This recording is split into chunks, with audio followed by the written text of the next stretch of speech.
Hi friends, அப்போ இன்றைக்கி normal needle use பண்ணி உள்ள ஒரு பீட்ஸ் ஒர்க் எப்படி பண்ணுறதுன்னு பார்ப்போம். இதோட நெக்கு ஸ்லீவ் எல்லாம் சேம் டிசைன் தான் போட போகிறேன். இதில் ப்ளவுஸோட அளவில் லைனிங் கட் பண்ணி அந்த லைனிங்கை இதில் வச்சு இந்த க்ளோத்தில் வச்சு அப்படியே வரைச்சி எடுத்துருக்கேன்.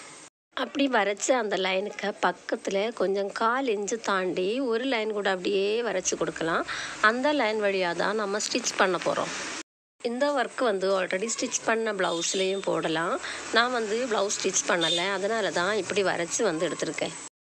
நான் இது ஸ்டிச் பண்ணாமல் ஒர்க் பண்ணனால ஆரியோட செயின் ஸ்டிச் 3 லேயர் போட்டு கொடுக்குறேன். நீங்கள் இதே மாதிரி தான் பண்ணணுன்றது கிடையாது. ஆல்ரெடி ஸ்டிச் பண்ண ப்ளவுஸில் நான் இது கழித்து போடுற அந்த ஒர்க்கை நீங்கள் ஸ்டிச் பண்ணிக்கலாம். இப்போ நான் வரைச்சி வச்சுருக்கிற அந்த லைன்லேயே ஆரியோட செயின் ஸ்டிச்சு ஃபஸ்ட்டு லேயர் போட்டு கொடுக்குறேன். ப்ளவுஸ் மார்க்கிங் வீடியோ தெரியாத யாராவது இருந்தீங்கன்னா நீங்கள் கமெண்ட் பண்ணிக்கோங்க. நான் உங்களுக்காக வீடியோ அப்லோடு பண்ணிக்கிறேன். இந்த டிசைன் ஆரி ஒர்க்கில் போடுற ஒரு கிராண்டு டிசைன் தான். அது நார்மல் நீடில் நம்ம எப்படி பண்ணுறதுன்னு தான் இந்த வீடியோவில் பார்க்க போகிறோம். ஆரி ஒர்க்கு தெரியாதவங்களுக்காக தான் இந்த வீடியோ நான் இப்படியே அப்லோடு பண்ணுறேன். ஆரி ஒர்க்கோட வீடியோஸ் நான் என்னோடய சேனலில் அப்லோடு பண்ணிகிட்ருக்கேன். நீங்கள் அதை பார்த்தும் கற்றுக்கலாம். அதே மாதிரி தான் ஹேண்ட் எம்ப்ராய்டரி வீடியோஸும் அப்லோடு பண்ணியிருக்கிறேன். அதுவும் நீங்கள் பார்த்து கற்றுக்கலாம். இப்போது ஃபஸ்ட் லேயர் கம்ப்ளீட் பண்ணி முடிச்சாச்சு. நீ அதில் ஸ்டாப் பண்ணாமல் அதிலேருந்தே அப்படியே கண்டினியூஸாக நமக்கு செகண்ட் லேயர் போட்டு கொடுக்கலாம். இதே மாதிரி ஒரு லேயர் கூட நமக்கு போட்டு கொடுக்கணும். அப்போ எல்லாம் சேர்த்து நம்ம 3 லேயர் செயின் ஸ்டிச் பண்ணுறோம். இந்த செயின் ஸ்டிச் சேர்த்து பண்ணும்போது தான் பார்க்க ரொம்ப அழகாக இருக்கும். ஆனால் நான் இதில் கொஞ்சம் கேப்பு விட்டு தான் ஸ்டிச் பண்ணியிருக்கிறேன். இப்போ 3 லேயர் செயின் ஸ்டிச்சு போட்டு முடிச்சாச்சு. இந்த பேக் நெக் டிசைன் அதே மாதிரி இந்த ஃப்ரண்டோட ரைட் சைடு நெக் டிசைனும் போட்டு விட்டேன். இனி நார்மல் நீடில் யூஸ் பண்ணி பீட்ஸ் ஒர்க்கு எப்படி பண்ணுறதுன்னு பார்ப்போம். நான் இதில் வீட் பீடு எடுத்திருக்கிறேன். அதுக்கப்புறம் 2 சைஸில் பால் பீடும் எடுத்திருக்கிறேன். இவ்வளோ யூஸ் பண்ணி தான் இந்த டிசைன் ஸ்டிச் பண்ண போகிறோம். அவ்வளோ பீட்ஸும் சேர்த்து நான் ஒரு வெல்வெட்டு க்ளாத்தில் எடுத்து வச்சுருக்கேன். இது நம்ம இப்படியே வச்சு 1 by 1 எடுத்து ஒர்க் பண்ணலாம். நம்ம அல்லாமல் நம்ம ஒர்க் பண்ணுற அந்த க்ளாத்தில் போட்டோம்னா அது அப்படியே சிந்தி செதறிடும். அப்படியே அதில் உருண்டு கிடக்கும். அதனால தான் இந்த வெல்வெட்டு க்ளாத்தில் எடுத்து வச்சுருக்கேன். இது கூடுதல் அப்படி உருளாது, அப்படி நீட்டாகவே இருக்கும். இனி நீடில் எடுப்போம். நீடில் 10 சைஸ் நம்பர் 10 தான் எடுத்திருக்கேன். நீங்கள் 10 எடுக்கலாம், 11 எடுக்கலாம். இனி நமக்கு ஸ்டார்ட் பண்ணலாம்.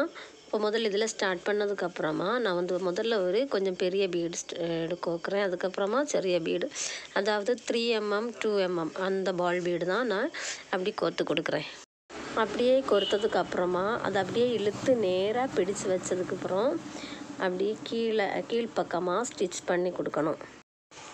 அப்புறமா கொஞ்சம் பேக் வழியாக அந்த நூலை வெளியே எடுக்கணும். அதாவது ஒரு பீடு டிஸ்டன்ஸில் அந்த நூலை வெளியே எடுத்து இந்த லாஸ்ட்டாக நம்ம கோர்த்த அந்த பீட்ஸுக்கு உள்ளால வழியாக அப்படியே இந்த பக்கம் எடுத்து ஸ்டிச் பண்ணணும். அதுக்கப்புறம் மறுபடியும் மீண்டும் அதே மாதிரி தான் ஒரு பெரிய பால் பீடு, அதுக்கப்புறம் ஒரு சிறிய பால் பீடு அப்படியே கோர்த்து கொடுக்கணும். மறுபடியும் அப்படியே ஸ்ட்ரைட்டாக பிடிச்சி வச்சதுக்கப்புறம் அப்படியே கீழே நூலை கொண்டு போகணும். அதுக்கப்புறம் ஒரு பீடு டிஸ்டன்ஸில் கொஞ்சம் மேலே அந்த பீடுக்கு உள்பாகம் வழியாக வெளியே எடுக்கணும். மறுபடியும் அதே மாதிரி தான் ஒரு பெரிய பீடு, அதுக்கப்புறம் ஒரு சிறிய பீடு அப்படி கோர்த்ததுக்கப்புறமா அப்படியே நேராக ஸ்ட்ரைட்டாக பிடிச்சி வச்சதுக்கப்புறம் அப்படியே கீழே கொண்டு போகணும். மறுபடியும் கொஞ்சம் பேக்கில், அதாவது ஒரு பீடு டிஸ்டன்ஸில் பேக்கில் போய் வெளியே வந்ததுக்கப்புறமா அந்த லாஸ்ட்டாக இருக்கிற அந்த பீடு வெளியாக எடுக்கணும். இதே ப்ராசஸ் தான் அப்படியே மாறி மாறி இந்த நெக்கோட ஒரு லேயர் ஃபுல்லும் ஸ்டிச் பண்ணி கொடுக்கணும். அப்படியே ஃபஸ்ட்டு ஸ்டெப்பு ஃபுல்லாக அப்படியே ஸ்டிச் பண்ணி முடித்ததுக்கப்புறமா அதிலிருந்தே நீங்கள் திரும்ப செகண்ட் ஸ்டெப்பு இதே மாதிரி தான் ஸ்டிச் பண்ணணும். அதில் லாஸ்ட்டாக நம்ம ஸ்டாப் பண்ணது சிறிய பீடில், அதனால் நம்ம இனி ஸ்டார்ட் பண்ணும்போது பெருசாக முதல்ல கோக்கணும். அப்படியே இனி திரும்ப அப்படி அந்த வழியாக ஸ்டிச் பண்ணி செகண்ட் லேயர் ஃபுல்லுமே கம்ப்ளீட் பண்ணணும். செகண்ட் ஸ்டெப் அதே மாதிரி ஃபுல்லும் ஸ்டிச் பண்ணதுக்கப்புறமா இதே ப்ராசஸ் தான் திரும்ப தேர்ட் லேயருக்கும் யூஸ் பண்ணணும். அப்படியே தேர்ட் லேயரை நீங்கள் ஸ்டிச் பண்ணி கொடுக்கணும்.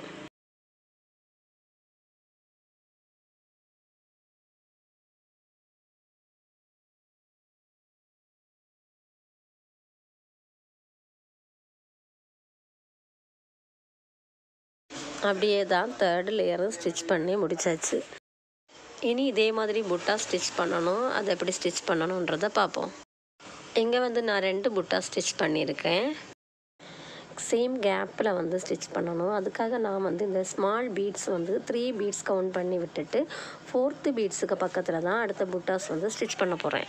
இதுக்காக நான் வந்து முதல்ல வீட் பீடு யூஸ் பண்ண போகிறேன். வீட் பீடு வந்து நீங்கள் கோர்க்கும்போது கவனிக்க வேண்டியது என்னென்னா, இந்த வீட் பீடில் வந்து சிறுசாக இருக்கிற பாகத்தை முதல்ல கோர்க்கணும். அந்த பெருசாக இருக்கிற பாகம் வந்து மேல் பாகம் வரணும். அதுக்கு பக்கத்துலேயே இன்னும் ஒரு சிறிய பால் பீடு கூட கோர்த்து கொடுக்கணும். அப்புறமா அதை இப்படி ஸ்ட்ரைட்டாக பிடிச்சி வச்சதுக்கப்புறமா அதில் வந்து நீடில் குத்தி கீழே போகணும். அதுக்கப்புறம் நம்ம நேரமே ஸ்டிச் பண்ணது மாதிரி தான் கொஞ்சம் நீக்கி அப்படி வெளியே எடுத்து இந்த லாஸ்ட்டாக இருக்கிற அந்த ஸ்மால் பீடுக்கு உள்பாகம் வழியாக கோர்த்து எடுக்கணும். மறுபடியும் அதை உள்பாகம் போனதுக்கப்புறமா நம்ம முதல்ல ஸ்டார்ட் பண்ண அந்த பக்கம் வழியாக வெளியே எடுக்கணும். மறுபடியும் ஒரு வீட் பீடு, அதுக்கப்புறம் ஒரு ஸ்மால் பால் பீடு கோர்த்து அப்படியே சரித்து ஒரு பக்கமாக வச்சு ஸ்டிச் பண்ணணும். அதுக்கப்புறம் மறுபடியும் அந்த லாஸ்ட் பீடு வழியாக வெளியே எடுத்ததுக்கப்புறமா மறுபடியும் நம்ம அப்படியே கோர்த்து முதல்ல ஸ்டார்ட் பண்ண அதே பிளேஸில் தான் திரும்ப வரணும். அதுக்கப்புறமும் நம்ம ஒரு வீட் பீடும் ஒரு ஸ்மால் பால் பீடும் கோர்த்து இந்த பக்கமாக திருப்பி ஸ்டிச் பண்ணணும். இதே மாதிரி தான் கரெக்டு ஸ்பேஸ் விட்டு, அதாவது கரெக்ட் டிஸ்டன்ஸில் நீங்கள் வந்து எல்லாமே ஸ்டிச் பண்ணி கொடுக்கணும். இப்போ பாருங்கள், ஒரு கிராண்டான ஆரி ஒர்க் டிசைன் மாதிரியே ஒரு நார்மல் நீடில் ஒர்க்கு டிசைன் வந்து ரெடி ஆயிடுச்சு.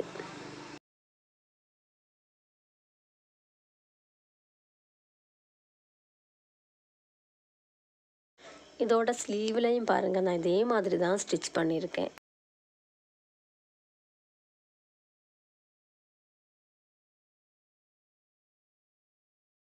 வீடியோ பிடிச்சிருக்குன்னா லைக் பண்ணுங்கள். அதே மாதிரி என்னோடய சேனலை ஒன்று சப்ஸ்கிரைப் பண்ணிக்கோங்க. Okay, thank you.